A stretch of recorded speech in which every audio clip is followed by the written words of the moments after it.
जी मोहतरमा मेनाज अकबर अजीज साहबा। बहुत शुक्रिया स्पीकर साहब।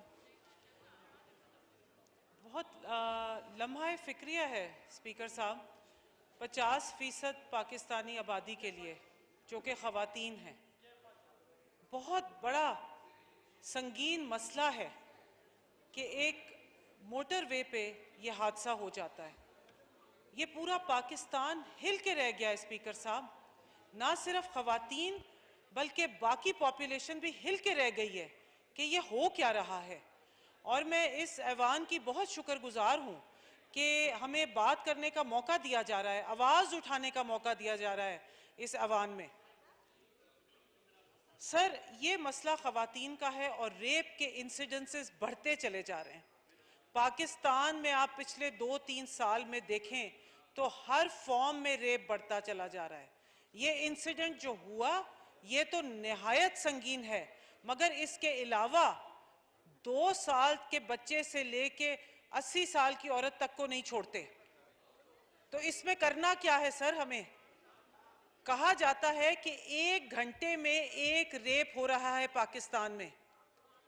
ये एक बहुत बहुत संगीन मसला है। फिर सर मैं एक और रेफरेंस पॉइंट यहाँ पर देना चाहूँगी कि CCPO साहब ने जो बात कह डाली कि जी गलत जगह पे थी ये और फ्यूल क्यों ख़त्म हो गया वगैरह वगैरह।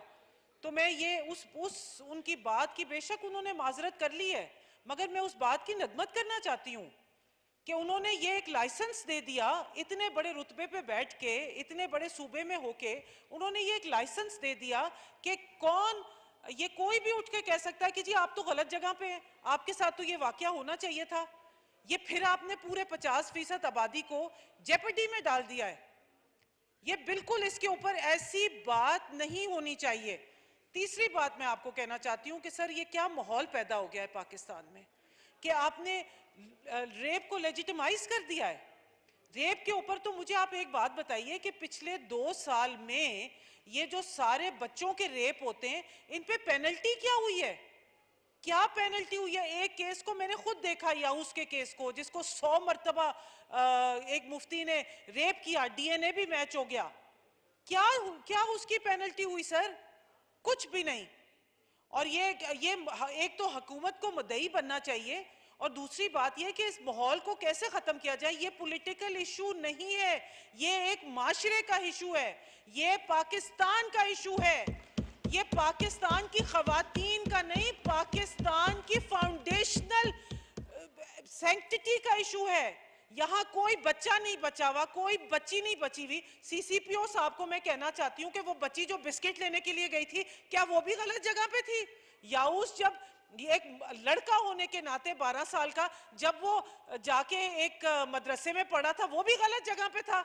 ये तो बहानाबाजी है, जिधर मौका मिले जिसको पकड़ लो, क्योंकि सजा ही नहीं है, क्योंकि एक सिस्टम ही नहीं है, क्योंकि उसकी टाइमलाइन ही नहीं है। ये सर मैं बात करना चाहती हूं कि हमारे आईन, कानून और हमारे वैल्यू सिस्टम और हमारे मजहब के तहत और माइनॉरिटीज को भी साथ लेते हुए हमें सर जोड़ के इसके ऊपर बैठना होगा। ये वाकया हुआ ही इसलिए है कि पाकिस्तान इतना हिल जाए कि हमारा यहाँ पर, जैसे कि मेरे भाई ने कहा अभी, कि यहाँ पर हमें सबको सर जोड़ के बैठना होगा 1 पॉइंट एजेंडा पे। 1 पॉइंट एजेंडा यह है कि कानून में तरमीम कर, हमारा काम है कानून का, कानून में तरमीम करनी होगी और स्पीडी जस्टिस होगा। ये मैं बात दोबारा कहती हूं कि पिछले 2 साल में आपने कितने ट्रायल्स किए, कितनी पनिशमेंट्स हुई हैं बच्चों के रेप केसेस में? 0/0। हर वक्त के साथ आप ये देखें, ये मोटरवे केस हुआ, उसके 3 दिन में कहां कहां, कहीं गुजरांवाला में, कहीं कहीं और, कहीं कहीं और, औरतों के कितने रेप केसेस हो गए। ये तो एक जंगल बन चुका है सर। ये बिल्कुल ऐसा नहीं होना चाहिए और हम हर जगह पे खड़े होंगे और आवाज उठाएंगे। और हम आज शुक्रगुजार हैं अपनी पार्टीज के और इस आईन के कि हमें मौका दिया जा रहा है आवाज उठाने का। और सर हमें यहाँ पर एक कमेटी तश्कील की जाए, फौरी तौर पे कमेटी बननी चाहिए जिसके ऊपर ये सारा मसला तय हो, क्योंकि ये सिर्फ एक रेप केस नहीं है, ऐसे हजारों रेप केस होते हैं पाकिस्तान में जो कि मीडिया, अगर मीडिया के हाथे कोई चीज चढ़ जाए 3 दिन चलाएंगे मीडिया में, चौथे दिन कोई फॉलो अप करने वाला नहीं होगा। अच्छी बात है कि मीडिया में चीज आती है, मगर आप उनसे दोबारा जाके कहें कि प्रोग्राम कर लो दोबारा से। कभी नहीं करेंगे प्रोग्राम, क्योंकि हमारा कानून इतना कमजोर है, हमारा कानून इतना कमजोर है। और हमारा कानून जो रेप विक्टिम है, चाहे वो बच्चा है, चाहे वो औरत है, चाहे वो लड़का है, उसके खिलाफ है। The entire system is against the rape survivor and the rape victim.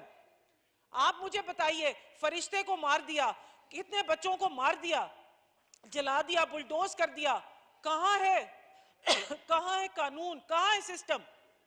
यहां पर सर एक कमेटी बनना होगी, जिस कमेटी के तहत हमें सर जोड़ के बैठ के जो भी सिस्टम्स में इश्यूज हैं उनको हमें एड्रेस करना होगा।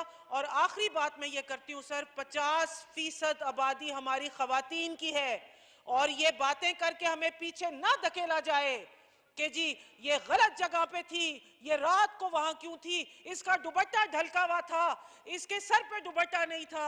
आपको पता है कि इस वक्त खवातीन किस किस तरीके से अपने घर की रोजी रोटी कमा रही हैं। अब तो इस कमेंट ने तो उस औरत के लिए मुश्किल पैदा कर दी है जो कि रात के 9 बजे तक दफ्तर में बैठ के काम करती है, कि कोई भी दरंदा उठे और उसके ऊपर हमला आवर हो जाए कि तुम रात के 9 बजे यहाँ क्यों बैठी हुई थी, क्योंकि वो घर का चूल्हा जलाती है इसलिए वो बैठी हुई थी। कल को हमें भी कहेंगे कि आप इतनी देर तक नेशनल असेंबली में क्यों बैठी हुई थी। खुदा ना करे कि वो दिन आए, खुदा ना करे कि वो दिन आए। आप हमें बहुत फ्रंट्स पे लड़ना है, हमें पुश बैक करना है ऐसी सोच को, और हमें अपने वैल्यूज और अपने कानून को मजबूत करना है। बहुत शुक्रिया स्पीकर साहब। बहुत शुक्रिया जी।